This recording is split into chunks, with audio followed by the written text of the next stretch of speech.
شہری گاؤں سطح پر جو پنچایت بناتے ہم اسلامک پیٹرن پر، وہاں جائے گا، وہاں بتائیں گا اپنا معاملہ۔ تو یہ چیز ہے۔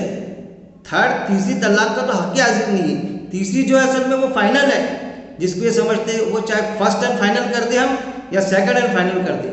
جیسا ٹوٹل الاٹمنٹ میں نے بتایا نا 10 لاکھ، ون ٹائم 10 لاکھ دے دے کوئی ادھیکاری آفیسر، یا پھر 2 بل بنائے اس کے، سیکنڈ میں فائنل کر دے اس کا، 2 ٹائم میں دینا ہے۔ تھرڈ کا تو سوال ہی نہیں، اس کے تو آدیش ہی نہیں ہے کہ تیسرا کر کے کوئی دے۔ تو اس چیز کو ہم کو سمجھنا چاہیے۔ جب تک کہ ہم یہ باریکیاں کو نہیں سمجھیں گے تو ہم کو کنفیوژن کر دیا جاتا کہ بھئی ایک مجلس میں کسی نے 3 بار بول دیا، 3 سے زیادہ بول دیا تو ہو گئی طلاق، ہو گئی، حلالہ کرنا پڑتا۔ سورہ البقرہ 230 کے مطابق کہ دوسرے سے شادی کریں گے اور بعد میں پھر یہ، اور وہ بھی پری پلان کرایا جاتا، اس کی تو اجازت ہی نہیں ہے۔ لیکن آپ صلی اللہ علیہ وسلم کے وقت میں کیا ہوا؟ اب حدیث میں موجودہ باقاعدہ رکانہ رضی اللہ عنہ، انہوں نے اپنی بیوی کو ایک ہی مجلس میں 3 بار طلاق دے دی، پچھتاوا ان کو رنج ہوا، احساس ہوا کہ کیا آپ صلی اللہ علیہ وسلم کے پاس میں آئے تو انہوں نے کہا آپ نے ہاں میں نے 3 بار طلاق کہہ دیا اس کو۔ تو آپ صلی اللہ علیہ وسلم نے فرمایا کہ وہ ایک ہی طلاق ہوئی۔ پھر حضرت ابوبکر صدیق رضی اللہ عنہ کے دور میں بھی اسی طرح سے پیٹرن چلا، لیکن حضرت عمر رضی اللہ تعالیٰ عنہ کے دور میں آتا ہے کہ بھئی زمانہ بہت خراب ہو گیا تھا، لوگ طلاقیں دینا شروع کر دیے تھے، طلاق کو کھیل مچا دیے تھے۔ ارے بھئی 2 طلاق کا بین تھا نا کہ بس 2 ہی بار دے، وہ 10 بار دیتا کبھی تو وہ 2 سے زیادہ تھوڑی دے سکتا، اس کو تو 2 ٹائم طلاق دینے کے لیے 2 مرتبہ ہی حق حاصل تھا۔ تو ان کے اس میں بتا دیں کہ انہوں نے پھر کیا کیا کہ ایک مرتبہ اگر کئی بار کوئی بولتا ہے 3 بار یا 3 سے زائد مرتبہ تو اس کی طلاق ہو جاتی ہے، اس طرح سے بتایا جاتا ہوں۔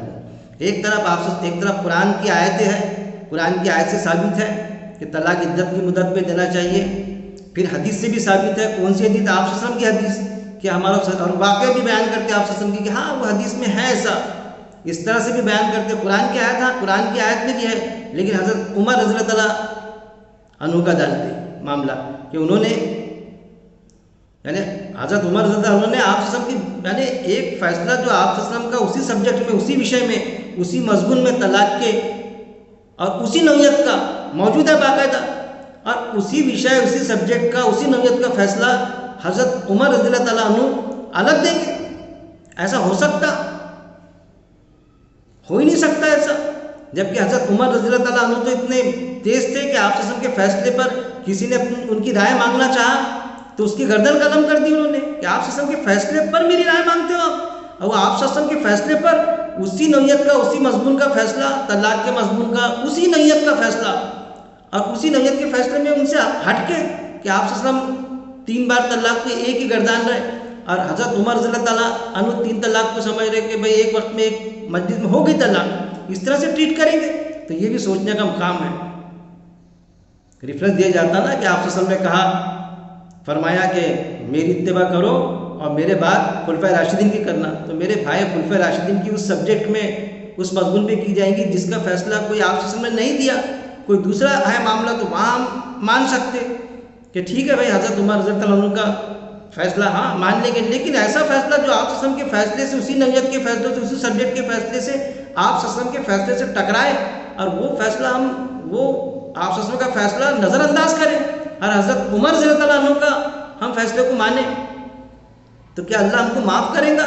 تو ہم تو یہ بھی نہیں کہتے کہ حضرت عمر رضی اللہ عنہ کا فیصلہ تھا، کہیں نہ کہیں گڑبڑ ہوئی سمجھنے کے لیے وہ حدیث حضرت عمر رضی اللہ عنہ کے قول سے جوڑ دیا گیا، یا پھر اگر کوئی یہ کہے کہ ہاں واقعی میں انہوں نے ایسا فیصلہ دیا، معتبر ذرائع سے ہے ایسا، تو پھر یہ بھی آتا ہے نا میرے بھائی کہ انہوں نے اپنی غلطی بھی تو کچھ معاملات میں تسلیم کی نا، جیسا ایک فیصلہ نکال دیا تھا، میعاد مقرر کر دی تھی مہر کی، ایک خاتون نے راستہ روک دیا کہ بھئی اللہ تو قرآن میں کہتا ہے کہ کتنا بھی مہر مانو، ایک خاتون، ایک عورت پہاڑ برابر بھی مہر مان سکتی، تو کیا فرمایا انہوں نے؟ اے خاتون عمر غلطی پر تھا، میں میرا حکم نامہ واپس کرتا۔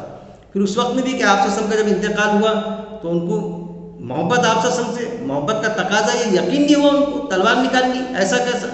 صحابہ پریشان، لیکن حضرت ابو بکر صدیق رضی اللہ تعالیٰ عنہ جب آیا، جب آیتیں پیش کیے، قرآن کی آیت پیش کیے تو فوراً تلوار نیچے کر دی، اور اس میں یہ ورڈنگ آتی کہ ان کو ایسا لگا جیسا یہ آیت ابھی نازل ہوئی، اس طرح سے ان کو لگا. تو یہ آیتوں کے معاملے میں اس طرح سرنڈر ہو جاتے تھے، آپ صلی اللہ علیہ وسلم کے فیصلے پر اس طرح سرنڈر ہو جاتے تھے، وہ اس طرح تسلیم کر لیتے تھے بات کو.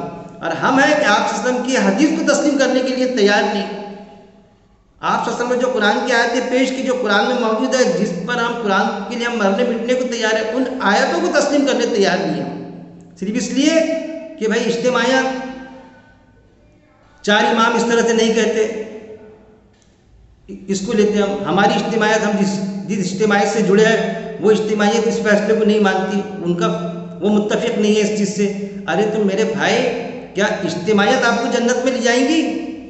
انفرادی عمل کی بنیاد پر آپ جنت اور دوزخ کے اللہ فیصلے کریں گا. ایسا نہیں کہ بھائی چلو جماعت اسلامی ہند اس چیز کو نہیں مانتی، ایک مجلس میں 3 طلاق جو ہوتی ہے تو وہ یہ مانتے کہ ایک مجلس میں 3 طلاق، جس نے یہ مانا کہ بھائی 3 طلاق ہو جاتی، 3 مرتبہ بولنے سے طلاق پڑ جاتی، اس طرح سے ان کا یہ موقف ہے. تو جس نے ویسا مان لیا، غلط بھی مان لیا، تو چلو جماعت اسلامی کا تھا نا، یہ ڈال دو اس کو جنت میں. ایسا ہو جائے گا، انفرادی فیصلہ ہوگا. اگر وہ غلط ہے تو وہ اجتماعیت وہاں پر کام نہیں آئیں گی، دوزخ میں جائے گا. ایسا نہیں کہ فلاں کوئی نیک عمل کیا، کوئی فلاں اجتماعیت ہے اس سے جڑے تھے اور ہم نے غلط بھی کیے، جھوٹ بولے، کسی کے پیسے ڈبائے تھے، پھر کس اجتماعیت سے جڑے تھے؟ جماعت اسلامی سے. ڈال دو اس کو جنت میں. کیوں؟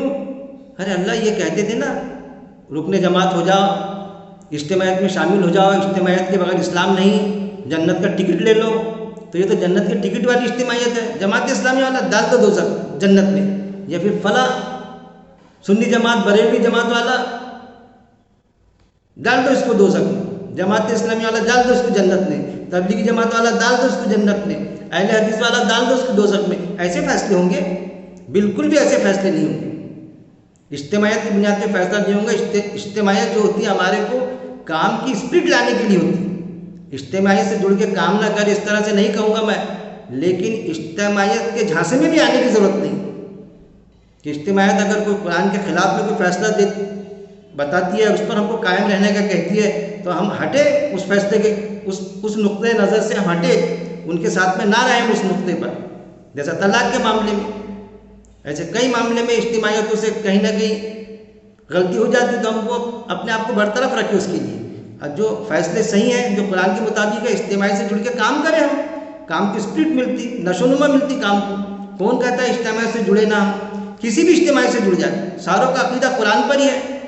اللہ نے قرآن میں صاف فرما دیا، 2 ہی جماعتوں کا ذکر کیا اللہ تعالیٰ نے، حفظ اللہ اور حفظ الشیطان. ایک اللہ کی جماعت اور ایک شیطان کی جماعت.